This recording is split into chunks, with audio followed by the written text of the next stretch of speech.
Welcome to the Winners Win podcast, the podcast that highlights awesome people in Kansas City and their secrets to success. I'm your host, Jaime Simpson.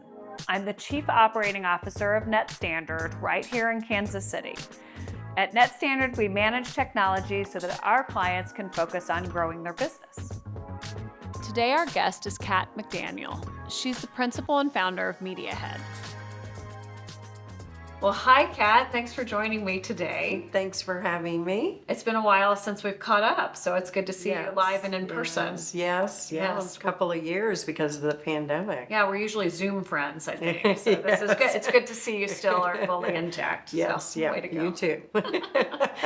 Well, what we try to talk about on the podcast is I just want to hear a little bit about your story and sort of how you got where you're at in business, and we'll just kind of talk informally about that. But before we get started, I always like to talk about failures as well. So do you have a great memorable failure or loss in your life that or maybe the first one that you remember?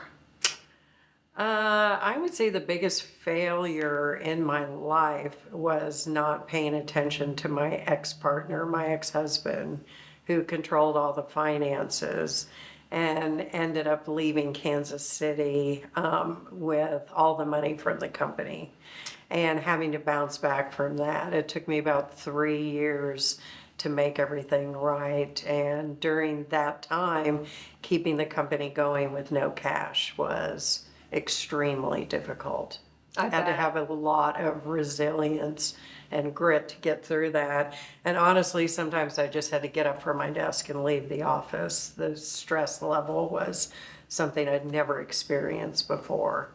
What got you through it? Like, did you meditate or drink a lot? No, or like what got me through mechanism? it were honestly my employees and taking care of them. And they're all still with me, and they know what I went through to keep the company alive and keep all of them employed. And, you know, they always say they go through fire for me now after going through that. So we're a pretty tightly knit bunch after going through that experience. I bet that makes a difference when you do things like go through COVID, then that they all know sort of your commitment to them and to the company, and likewise theirs to yours. Right. And I think that makes a big difference in, you know, the changes we've made in the company, the decisions we make about equipment, and you know, just knowing, I mean, when I first came up with the idea to change from a litho company to a digital company, some of my employees, it was like Chicken Little. The managers were running around saying, "Oh my God, Kat's crazy. The sky's gonna fall. We're gonna go out of business." And, you know, I have a solid group around me now who trust what we're doing because going digital was the right move. Okay, well, let's back up for those people who aren't familiar with you and with MEDiAHEAD. And I don't know that I know how you got started in that business, and sort of, you know, talk a little bit about that company and maybe your interest in it and how you made that transition. Well, that's kind of a funny story, but I sold web printing for 10 years, very successful, traveled all around the country, but we wanted to open our own little printing company. And my ex-husband kept saying, "Let's go to Kansas City." And I was like, "Oh, no way. I don't even want to look at Kansas. I have no desire to live there." You know, I'd grown up in Florida. I lived in Dallas. I lived in New York. And so finally we came up here for the weekend, and I was like, I can't believe it. I love this place. It's the best little hidden secret here in the U.S. And we cracked open the newspaper, and there was a small printing company for sale.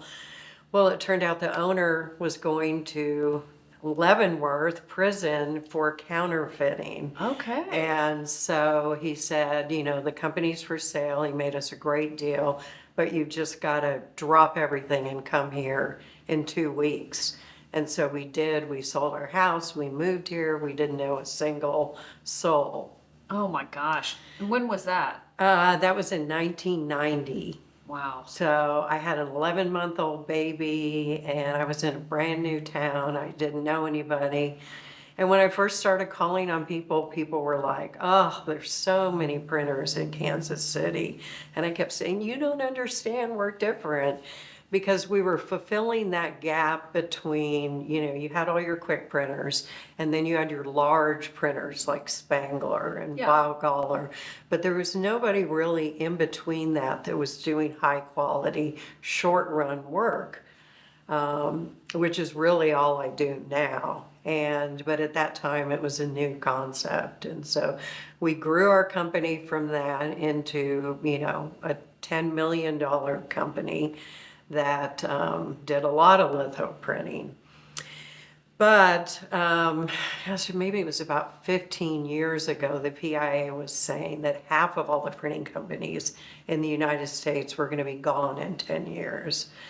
So I started thinking, what are we going to do? Because I knew just being a printing company, we weren't going to survive. So we started adding digital equipment. We started adding a lot of software. We started building these platforms for big companies like J.E. Dunn and HNTV for them to order all of their marketing materials. And then I just tended the business in that direction. And then in 2012, I split the company with my ex-husband. He took the litho company, and I took all the technology and the 15 people and the digital equipment. But then 6 months later, that was when my ex-husband Mike went out of business, and all that blew back on us.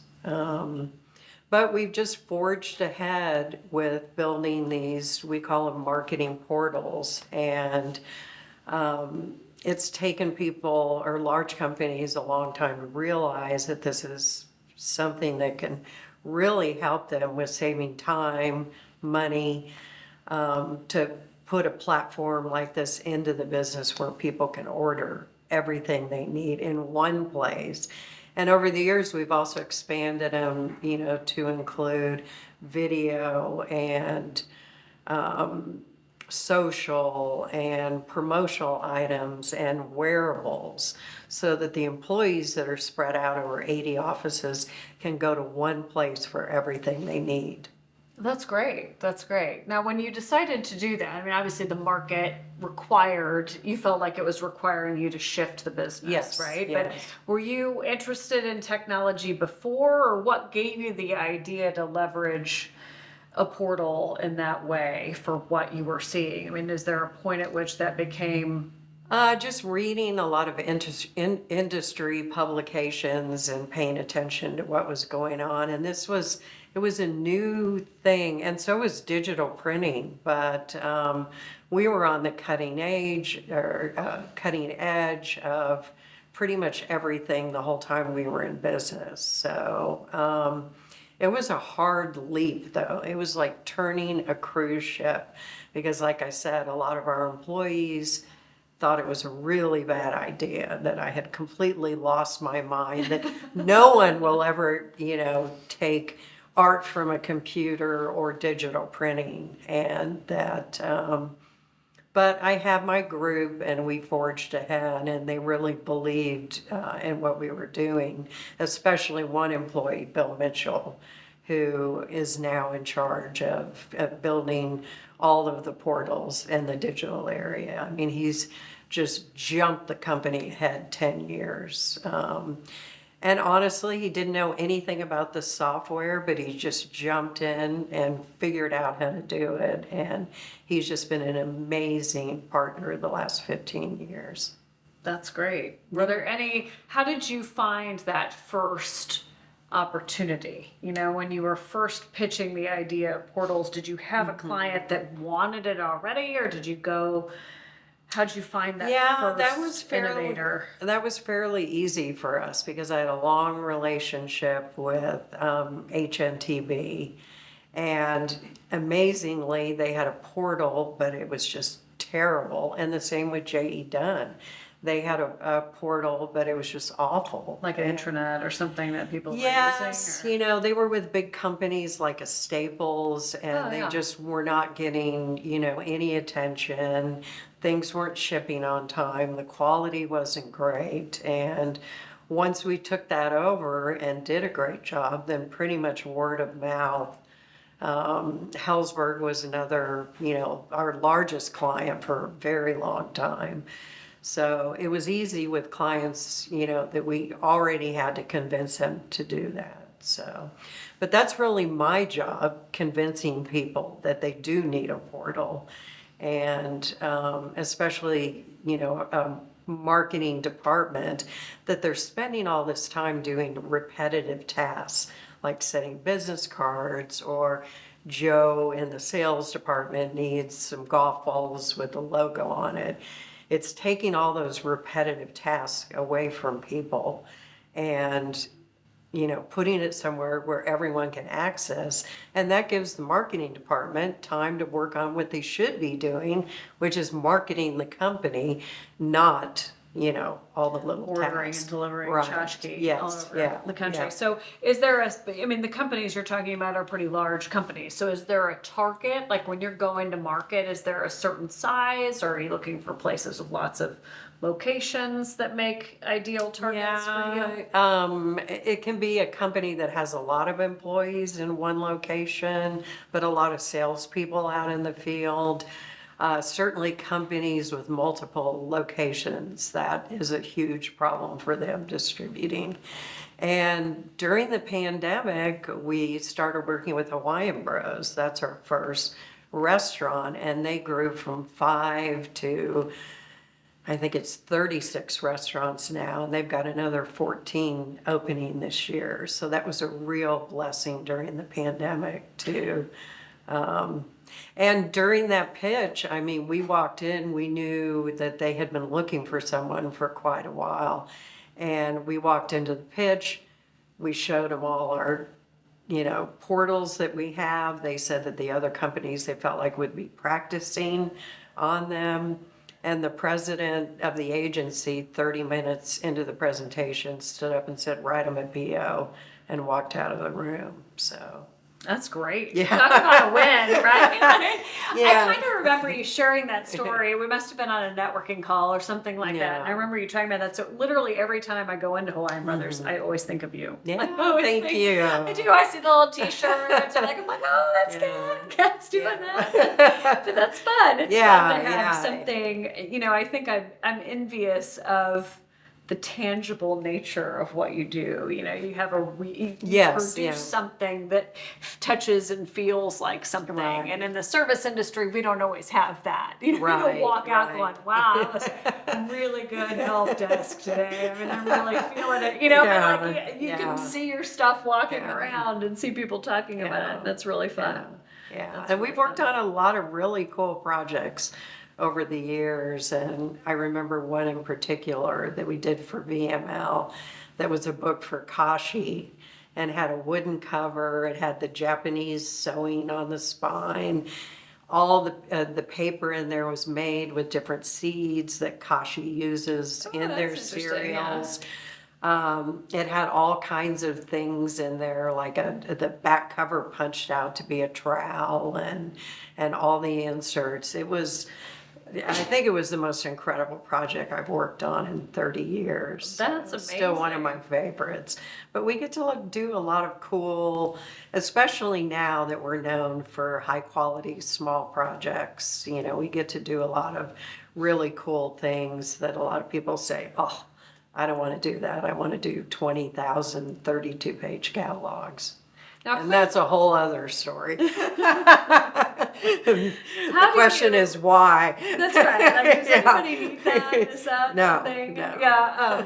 I'm always shocked. And always judge when you get those in the mail and you're like, I don't even understand why I'm getting Yeah, this. yes, Like, what is yes, this? yeah. They're not doing a good job cleaning up their No. mailing list. Oh, definitely not. That's if you've ever what moved into a new house, it'll tell you, you know, like, oh, well, I'm still getting, Yeah. we had a hunter that lived in our house before us, and no one in my house now hunts, but I still get like Orvis and all of the like, Right, you know, yeah. Field and Stream, and I'm like, these are not for me, Yes, actually. yeah, So, yeah. yeah. Sad. Yeah. Oh my gosh, the waste of printing and postage makes Oh. me crazy. In fact, I wrote my blog about that this month. Oh, I have to send it to my husband because he and I were talking about his pet peeve is like just the waste, and he's a data guy, so he's been on sort of the backside of sort of list generation and management, the data and all that stuff, and he's like, why it's such a huge waste, and why are we doing Right. all When you this? can just do the data and clean that up. That's right. Yeah. That's right. Yeah. So you clearly,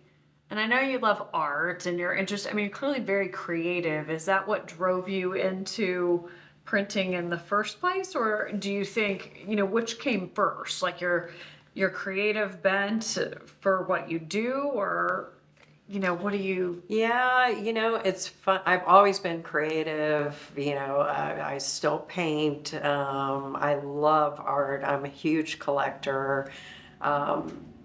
I see art all the time. I'm obsessed with it. But honestly, when I got into the printing business, first of all, I had never sold and I had never worked for a printing company. I was a graphic designer, but I had gone out to Dallas, Texas from Florida, where I was from, to visit my two sisters. And I met a man, he was only 32 years old, and he had inherited 3 printing companies. And he said to me, you know, all the buyers are men now, and I have 11, you know, male salespeople, but I'm starting to see some women buyers, and I think it'd be helpful if I hired a woman salesperson. And I said, I've never done sales. I don't know anything about printing. And he said, just come work for me for 6 months. I think you're going to be really good at it. And it was pretty shocking starting there. You know, the first day I went and I'm all gussied up and I go into the sales manager's office. He was from Fort Worth, Texas. And Did he call you little lady? I said, you know, where's my account list? And he puts the big yellow pages on his desk and he pushes it towards me and said, basically, little lady, here's your account list because you won't be here in 6 months. And I immediately left the company, called my mom crying from a payphone because we didn't have cell Of phones. course. And she said, you know, suck it up. You know, you're tougher than that. And I basically went back and left no stone unturned and became, within 2 years, the top salesperson. So it was good. He pushed me to that. And then I worked in that business in large web sales, catalog sales, Yeah. for 10 years. But of course, it's every person's dream to own their own company. I don't know why. It would have been a lot easier if I'd stayed in that business, but. Well, I think, you know, what you do now as the leader of that organization, you described yourself as being the person that goes and does the majority of the pitching, right? Is that right? Yes. So Yeah. So I guess I'm back you're to my revenue old sales generating, job. you're just generating Yeah. it for yourself, right? Which is Yeah.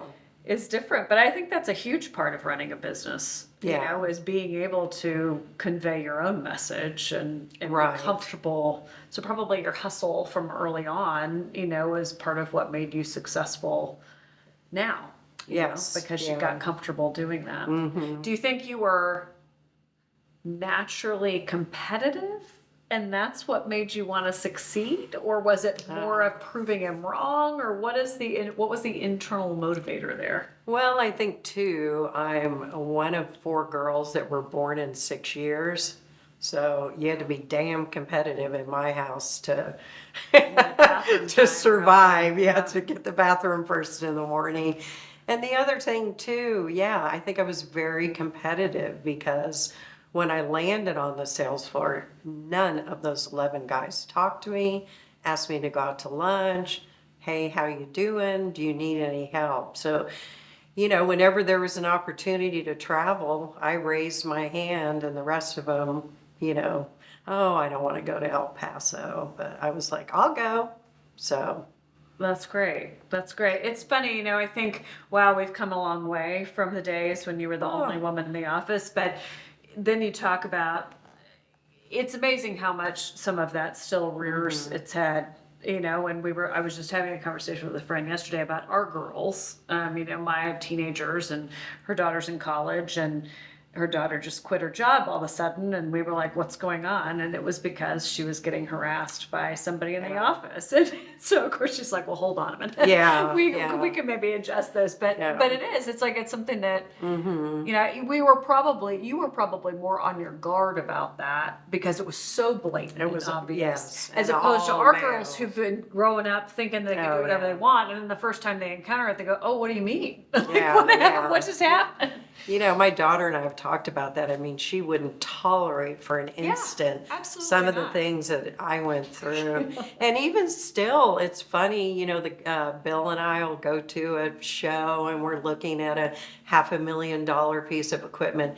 No one ever talks to me. They talk to the guys. And it was funny, several years ago, we bought a Kodak press, and the HP guy went crazy. He said, why didn't you buy the press from me? And Bill said, you never even called on Kat. So. That's great. I'm sure we could go back and forth with stories forever on that, but you're right. Way me too, all the time. Yeah. But it's still in our industry. It's, I'm the only 100% woman-owned printing company in Kansas City. Isn't that crazy? It's hard to believe. Yeah. Yeah. Well, what would you say, if you had a final parting thought, or you're imparting wisdom to your daughter or my daughter or somebody else about what advice would you give them to find success as they go into owning their own business or building, which my daughter already does. Good for her. Isn't that crazy? Well, she's had a wonderful role model. So it helps. You wonder. Yeah, that's right. My philosophy every day is you've got to get up in a good mood. And you've got to treat people well. And you've got to, no matter what's bothering you, you've got to put on a good face for your employees. And the other thing I think is somehow I just have a lot of grit and I've never had the feeling that I could fail. I don't let it cross my mind. Even though I've been through some really tough times, it's just put one foot in front of the other. And my dad used to always say, this too shall pass.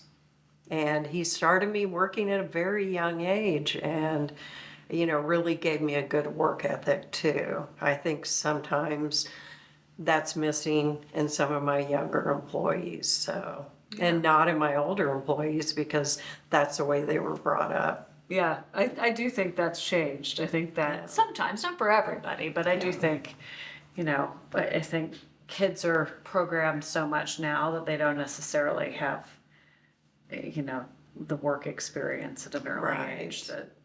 Yes, other generations well, the same with my kids. I never really, made them have a job, but I always say the best thing that happened to my kids was when this disaster occurred with their father, and we went from having everything to having nothing, and they both had to get jobs. Yeah. And that was a huge, they were Pembroke students. That was a huge change of life for them, but I think it made them a lot more happy with what they have. They're both very content, and they both have great careers that they love. Well, I always say kids learn what they're modeled, right? So the fact that they saw you with a positive attitude, figuring out how to get through it, doing the thing, that I'm sure that raised that in them as well. More than you just telling them to do it, you showed them to do it. And I'm going to take 100% of the credit I for think you should. how good my kids turned out. Absolutely. Yeah, 100. I like to take credit for all the good stuff. Yeah, I Yes. think that's a really good idea. Well, thanks for being with me today, Yes, Kat. it It was was great to catch up, and I lovely, love your yes. story. It's Oh, such a great, thank you. it's so Thank you. encouraging, I Just gonna think. keep plugging along. I love that. I love that. Thanks so much. Okay, thank you.